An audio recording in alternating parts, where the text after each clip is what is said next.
Hello friends, welcome to care. साथी तो ये है CTNE-PV टैबलेट, जिसके बारे में इस वीडियो में हम जानेंगे कि ये दवा किस काम में आती है, इसके क्या उपयोग हैं और इसके उपयोग से क्या फ़ायदे होते हैं और इसके क्या साइड इफ़ेक्ट्स हो सकते हैं और ये दवा कैसे काम करती है।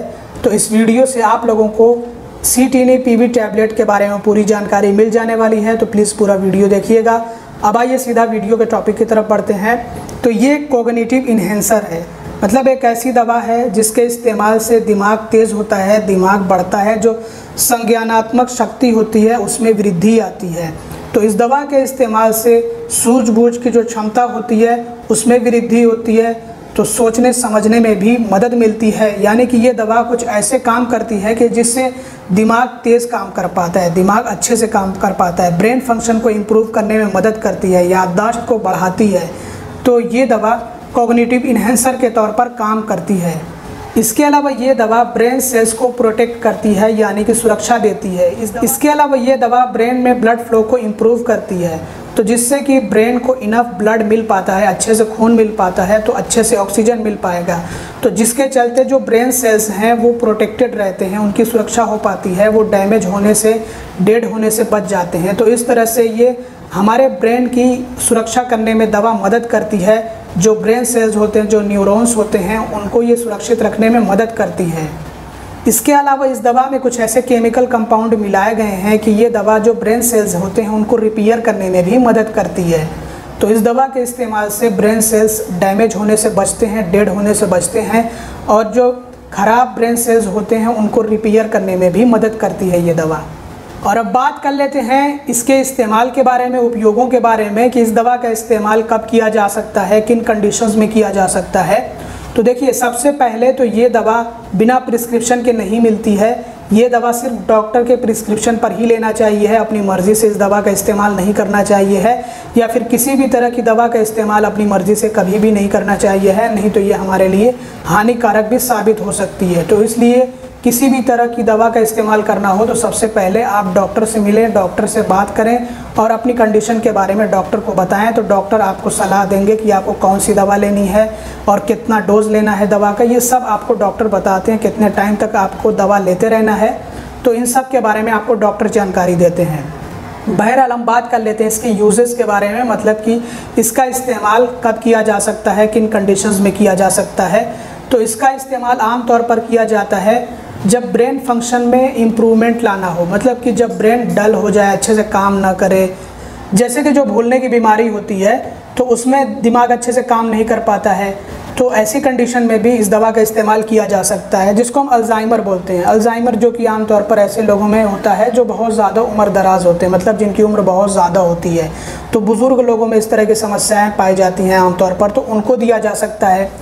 इसके अलावा और भी बहुत तरह की कंडीशंस होती हैं जिनमें कि ये दवा प्रिस्क्राइब की जाती है डॉक्टर द्वारा, जैसे कि याददाश्त अगर कमज़ोर हो किसी की, दिमाग अच्छे से काम ना कर रहा हो किसी बीमारी के चलते, दिमाग में अच्छे से ब्लड फ्लो ना हो पा रहा हो, या फिर अगर कभी को ब्लड फ्लो में किसी तरह की रुकावट आई हो जिसकी वजह से दिमाग अच्छे से काम ना कर पा रहा हो, ब्रेन फंक्शन स्लो हो गया हो, ब्रेन फंक्शन में किसी तरह का कोई इम्पेयरमेंट आया हो, तो ऐसे में इस तरह की कंडीशन में ये दवा डॉक्टर द्वारा प्रिस्क्राइब की जा सकती है, डॉक्टर ये दवा दे सकते हैं। बहुत तरह की बीमारियां होती हैं जिसमें कि ये दवा दी जा सकती है, ख़ास करके ऐसी बीमारी जिसकी वजह से दिमाग को किसी तरह का नुकसान पहुँचा हो, तो उस क्षति को पूरा करने के लिए, मतलब कि उस नुकसान की भरपाई करने के लिए इस दवा का इस्तेमाल किया जा सकता है, डॉक्टर इसको प्रिस्क्राइब कर सकते हैं।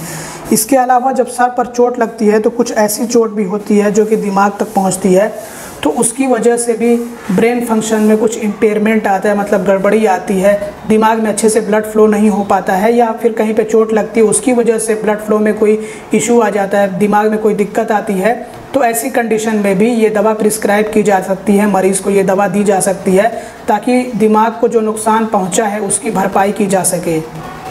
इसके अलावा ब्रेन स्ट्रोक में भी इस दवा का इस्तेमाल किया जा सकता है, जैसे कि कुछ प्रकार के जो ब्रेन स्ट्रोक होते हैं उसमें दिमाग की कुछ नसें जो अच्छे से काम नहीं कर पाती हैं, मतलब ब्लॉक हो जाती हैं, उनमें ब्लॉकेज आ जाता है, जिसको हम कहते हैं नस का सूख जाना, अच्छे से उसमें ब्लड फ्लो नहीं हो पाता है, ब्लड फ्लो कम हो जाता है या रुक जाता है पूरी तरह से, तो भी इस दवा का इस्तेमाल किया जाता है। और साथ में दूसरी दवाएं भी दी जाती हैं ब्रेन स्ट्रोक के इलाज के लिए, जो दूसरी दवाएं होती हैं, खून पतली करने वाली दवा, ब्लड प्रेशर को कम करने वाली दवा, और भी दूसरी दवाएं उसके साथ में दी जाती हैं। इसके अलावा ब्रेन हैमरेज जो होता है उसमें भी ये दवा दी जा सकती है। कोई भी ऐसी कंडीशन हो जिसमें कि दिमाग को नुकसान पहुंचा हो तो उस नुकसान की भरपाई करने के लिए इसका इस्तेमाल किया जाता है। दिमाग के किसी भी हिस्से में किसी भी तरह की कोई दिक्कत आई हो जिसकी वजह से ब्लड फ्लो इंटरप्ट हुआ हो तो ऐसी कंडीशन में दिया जा सकता है। इसके अलावा कभी कभी को ब्रेन सर्जरी के बाद भी ये दवा दी जा सकती है डॉक्टर द्वारा, क्योंकि इससे भी दिमाग पर प्रभाव पड़ता है, तो ऐसी कंडीशन में भी दिया जा सकता है। ये टैबलेट प्रिस्क्राइब किया जा सकता है डॉक्टर द्वारा। इसके अलावा कुछ और भी प्रकार की सर्जरीज होती हैं, जैसे कि heart surgery, open heart surgery, जिसमें कि अगर जैसे मान लीजिए कि ब्लड फ्लो इंटरप्ट हो, ब्रेन को अच्छे से खून ना मिल पाया हो, तो भी ऐसी कंडीशन में इस दवा का इस्तेमाल किया जा सकता है। तो जब भी कोई ऐसी कंडीशन पैदा हो जिसकी वजह से दिमाग को अच्छे से ऑक्सीजन ना मिल पाया हो, तो ऐसे में इस दवा का इस्तेमाल किया जा सकता है। डॉक्टर इसको प्रिस्क्राइब कर सकते हैं। हार्ट अटैक में भी बहुत बार ऐसा होता है कि दिल अगर अच्छे से खून पंप ना कर पाए या फिर अगर दिल थोड़ी देर के लिए भी रुक जाए, तो ऐसे में दिमाग को अच्छे से ऑक्सीजन नहीं मिल पाएगा और दिमाग को नुकसान पहुंचेगा, तो भी दिया जा सकता है। और ये डॉक्टर तय करते हैं कि कब देना है कब नहीं देना है, तो ये डॉक्टर द्वारा तय किया जाता है। बेहोशी वगैरह हो जाती है तो उसकी वजह से भी दिमाग पे असर पड़ता है, तो ऐसी कंडीशन में भी दिया जा सकता है ये टैबलेट। डॉक्टर इसको प्रिस्क्राइब कर सकते हैं। और अब बात कर लेते हैं इस दवा के फ़ायदों के बारे में। तो इस दवा के काफ़ी सारे फ़ायदे हैं, जैसे कि ये याददाश्त को बढ़ाने में मदद करती है, इसके इस्तेमाल से मेमोरी इम्प्रूव होती है, और मेंटल अलर्टनेस को भी बढ़ाने में मदद करती है, यानी कि जो मानसिक सतर्कता होती है उसको बढ़ाने में मदद करती है। ध्यान केंद्रित करने में ये मदद कर सकती है। इसके अलावा एनर्जी लेवल को भी बढ़ाने में ये मदद कर सकती है दवा।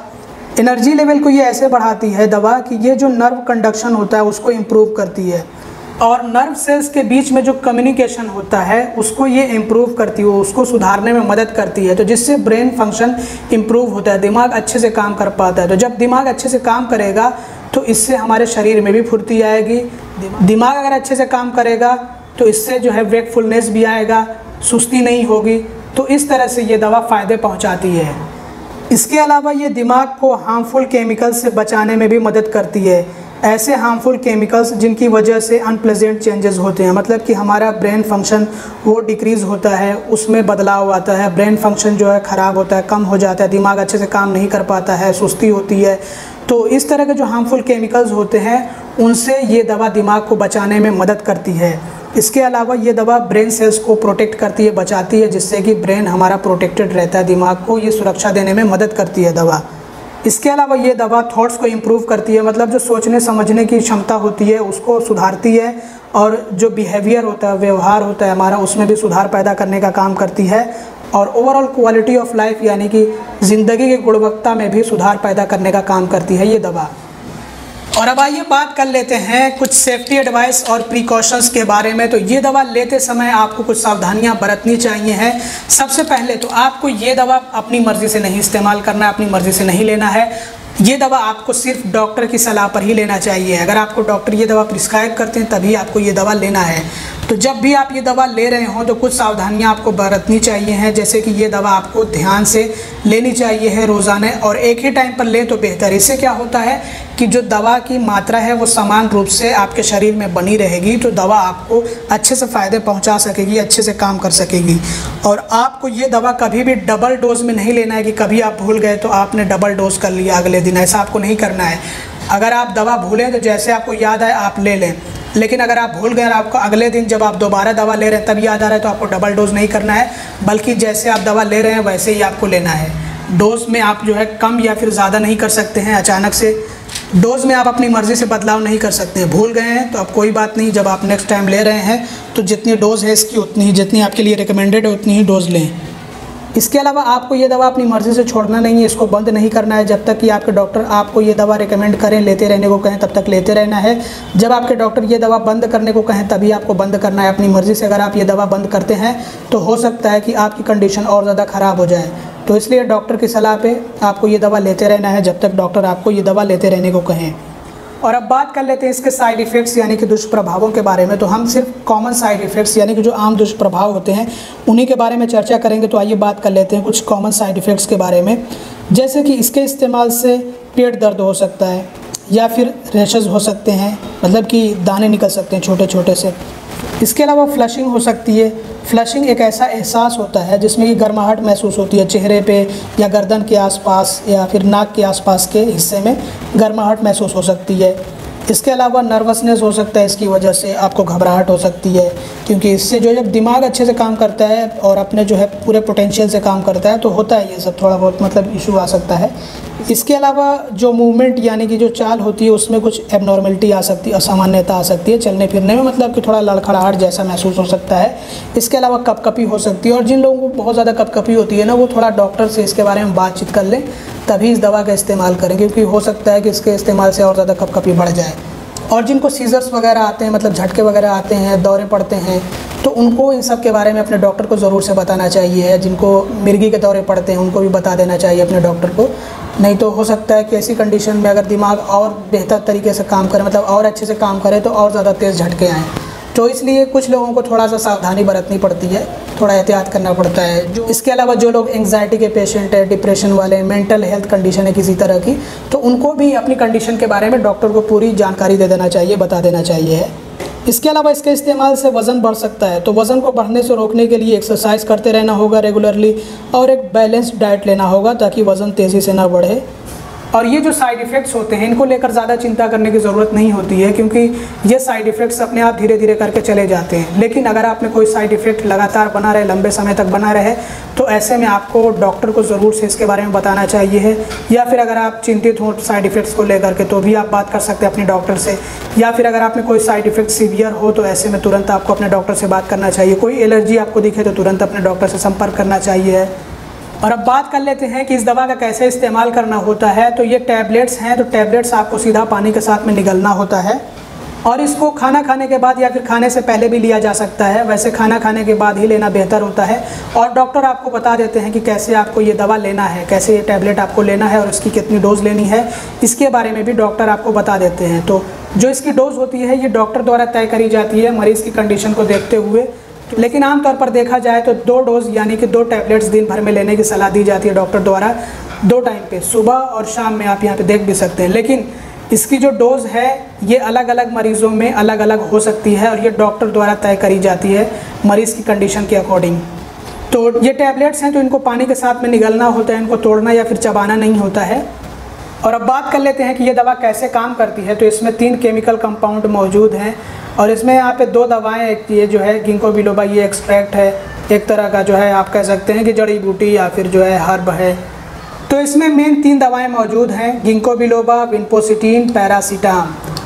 तो आइए समझते हैं कि ये तीनों दवाएं मिल करके कैसे काम करती हैं। तो ये जो गिंको बिलोबा और पैरासीटाम है, गिंको बिलोबा और पैरासीटाम दिखा देते हैं इसमें कितने में मौजूद है। पैरासीटाम 800 mg में, 800 mg में है। विन्पोसिटीन 5 mg में है। गिंको बिलोबा जो है ये एक्सट्रैक्ट ये 60 mg में मौजूद है, 60 mg में। तो गिंको बिलोबा और पैरासीटाम ये दोनों दवाएं क्या करती हैं कि दिमाग में ब्लड फ्लो को बेहतर बनाती हैं, इम्प्रूव करती हैं। तो जब ब्लड फ्लो यानी कि खून का बहाव दिमाग में सही होता है, अच्छा होता है, तो इससे दिमाग को पर्याप्त मात्रा में ऑक्सीजन मिल पाता है। और जब ऑक्सीजन अच्छे से मिल पाएगा तो जो ब्रेन सेल्स होते हैं, जो न्यूरॉन्स होते हैं, वो प्रोटेक्टेड रहते हैं, अच्छे से काम कर पाते हैं, और दिमाग अच्छे से काम करेगा, ब्रेन फंक्शन इम्प्रूव होगा, तो बाकी शरीर भी स्वस्थ रहेगा, अच्छे से काम कर सकेगा।